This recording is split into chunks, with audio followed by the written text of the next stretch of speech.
ఇది పెట్టండి thumbnail please. thumbnail ఇదే పెట్టండి. టికెట్ రేట్ల గురించి ఏమంటారు? తక్కువ రేట్లు టికెట్లు ఉండాలి కొంతమంది అంటారు. టికెట్ రేట్లు పెరగడం వల్ల ఇప్పుడు ఐ బొమ్మ వాడు ఇట్లా బయట మన అరెస్ట్ చేశారు కదా, వాడికి సోషల్ మీడియాలో బాగా క్రేజ్ పెరిగింది. ఈ సోషల్ మీడియాలో ఆడు దొంగ తప్పు చేసినా కానీ సోషల్ మీడియా ఆడిని దొంగగా చూడలే. ఇది నిజంగా అతను కోట్లు పెట్టి సినిమా నిర్మాత చాలా లాస్ చేశాడు. కానీ అతను సపోర్ట్ చేసే ఆడియన్స్ ఎక్కువ రాబిన్ హుడ్తో పోల్చారు.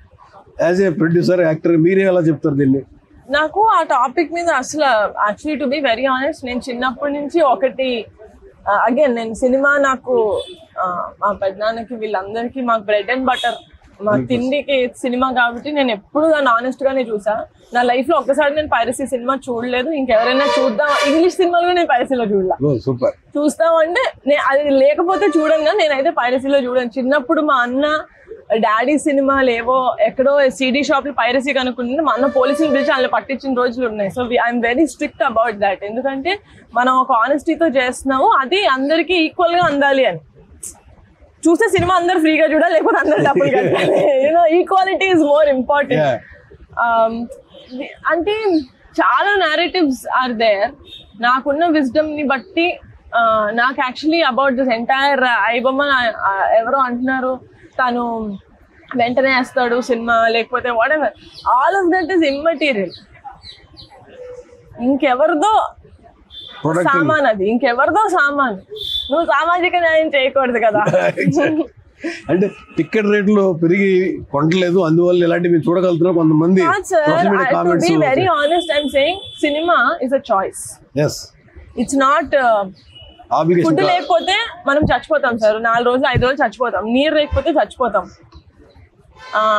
ఇప్పుడు అడ్వెంచర్ పార్క్ లేకపోతే మీరు నేను చచ్చిపోతాం లేదుగా.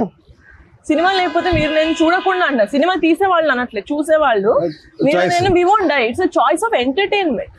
ఇప్పుడు క్రికెట్ ఆడకపోతే మనం చచ్చిపోతాం like that. It's that is sport different, but it's a form of entertainment. Entertainment లో every one has a choice. నిజంగా నీ ఎకనామికల్ స్టేటస్ మీరు చూసుకోండి. If it's really feels like it's too much for you to I can't go to a theatre, I can't, దాని బదులు I will do something else. Will see another. అన్ని పుట్టుకొచ్చినాయి కదా sir. ఎప్పుడో ఎనీ ఫార్మ్ ఆఫ్ ఎంటర్టైన్మెంట్ ఎవడో invent చేస్తే, ఎవరో ఎక్కడో స్టార్ట్ చేస్తే, మంది 100 సంవత్సరాల క్రితం స్టార్ట్ అయింది. మేబీ ఎకనామికల్ స్టేటస్ ని బట్టి I cannot afford to watch a 500 ticket film. Some times నాకు కూడా అనిపిస్తుంది 2000 1000 రూపాయలు నేను అట్లాంటి టికెట్ కి అవసరం లేదు అనిపిస్తుంది. అవసరం లేనప్పుడు ఓకే, నాకు లాస్ అనుకోవాలి, నాకు అవసరం లేదనుకో I won't watch the film. అలా అని చెప్పి ఇంకెవరో XYZ పర్సన్ వచ్చి మీ అందరికీ నేను న్యాయం చేస్తానంటే నువ్వు ఎవరు బాస్? అసలు నువ్వు ఎందుకు చేయాలా? పోలీసులు కాదు, లా అండ్ ఆర్డర్ కాదు. Who are you? Why are you trying to be Robin Hood? న్యాయం జరగచ్చు.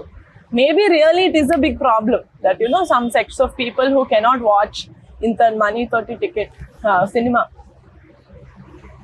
We'll see what we can do about it. ఎందుకంటే మనం ఇప్పుడున్న టైమ్ అండ్ ఏజ్ లో మన సినిమాకి, ఇప్పుడు నేను హైదరాబాద్ లో ఒక సినిమా రిలీజ్ చేస్తే తెలుగు సినిమా వచ్చి హైదరాబాద్ వాళ్ళు చూడట్లా. మనం ఎలా టర్కిష్ సినిమాలు చూస్తాం, మన సినిమాలో టర్కీలో చూస్తారు.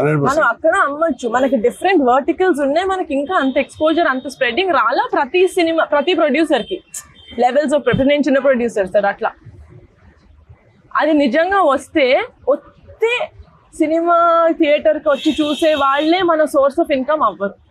మీరు నెట్ఫ్లిక్స్ OTT ప్లాట్ఫామ్కి ఇవ్వచ్చు, ఇక్కడ టెలివిజన్కి ఇవ్వచ్చు, ఆఫ్రికాలో ఒకటికి అమ్మచ్చు. అలా డిఫరెంట్ వర్టికల్స్. మనం మ్యూజిక్ అమ్ముతాం, ఇది అమ్ముతాం. దాన్ని బట్టి సైజ్ ఆఫ్ ద ఫిల్మ్ బట్టి ఇప్పుడు రాజమౌళి గారి సినిమా ప్రపంచం అంతా చూస్తుంది. Obviously it will be a great hit in western cinemas also. Their income will be much more than a smaller film where నాకు ఈ సినిమా ఇంక దీనికన్నా బయటకు ఎలా తీసుకెళ్ళి అర్థం కావట్లేదు, చేతులు కట్టేసినట్టున్నాయి. ఆ సినిమాని మీరు రిలీజ్ చేయొచ్చా సార్? నేను అదే అంటున్నా. ఒక గ్రూప్ లో 10 మంది ఉంటారు, అందులో 3 నీకు అన్యాయం చేస్తున్నారు, ఇంకో 3 సేమ్ నీ లెవెల్లోనే ఉన్నారు. నువ్వు వీళ్ళ మీద కోపంతో నీ సాటి వాళ్ళని పొట్టగొట్టచ్చా సార్? గుడ్, బాగా చెప్పారు రీజన్.